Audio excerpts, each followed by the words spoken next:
My name is Christian Mio Loclair and I'm an artist working mostly with digital fabric. My background is arts and technology, so as a dancer I learned about poetry and I learned about narration. And on the other hand, I'm a computer scientist and I studied human-computer interaction, which is about how we touch machines, how machines see us, how we see them. My work today is mostly about the encounter, the poetic encounter of man and machine, the friction and the beauty between the digital and the analog realm.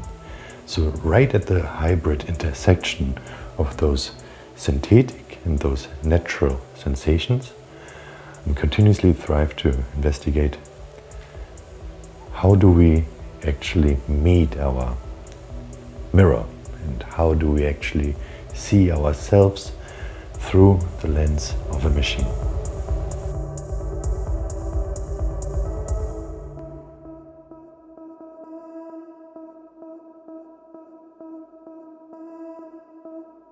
My selected artwork is called Helen. It's an AI-based sculpture. That means its shapes, its forms were defined through a process using deep learning. And to me, it basically discusses intention. So an actual artwork normally is born within the artist and it's his or her intention to create something. And once this creation then starts building, we can slowly see how this thought starts to manifest in the real world.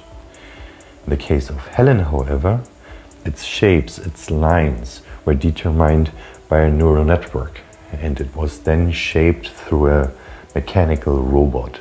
So basically it is an object that is now standing in the world that was not thought of by a human, nor created through a natural process like stones at a cliff.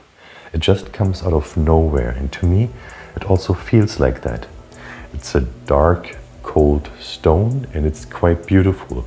However, there is something missing, and I think you see it when you're standing right in front of it. There's a certain emptiness, and that emptiness is something that interests me.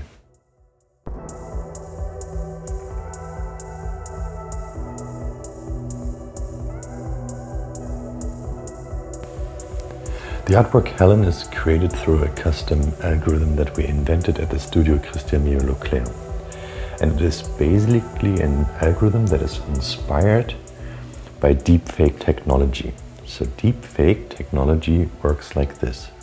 It is basically analyzing a certain data set with a certain coherence. For instance, faces of humans. And then is able to think of a completely new face that fits actually and that we expect to be a human. And somehow this algorithm is able to kind of invent it. We applied this technology of deepfake to art history and showed our algorithm 60,000 busts that were made in human history, and then asked the machine, could you create another one that wasn't done before but still fits to the style of what, well, humans do and did in the last 2,000-3,000 years. And then it came up with a new sculpture, and that is called Helen.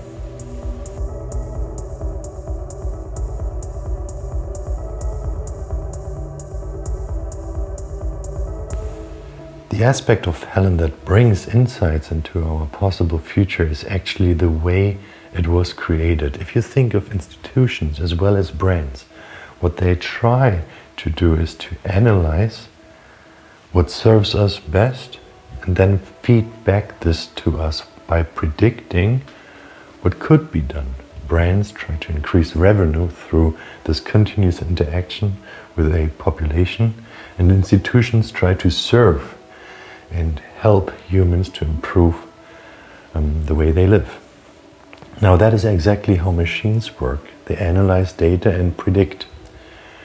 Imagine that There's in the future an emptiness inside of institutions and brands that continuously analyze with machines how we feel and what we do and accelerate exactly this, but without opinions made by humans.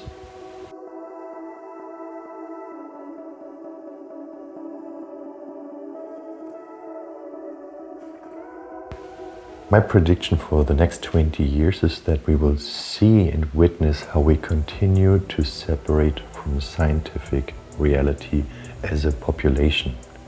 Today's artists are not standing stable, looking into the future as they completely comprehend today's reality. The most forward-thinking artists of our time are standing shaky, insecure, and trying to grasp what they saw in science in the last 15 to 20 years, trying to find balance.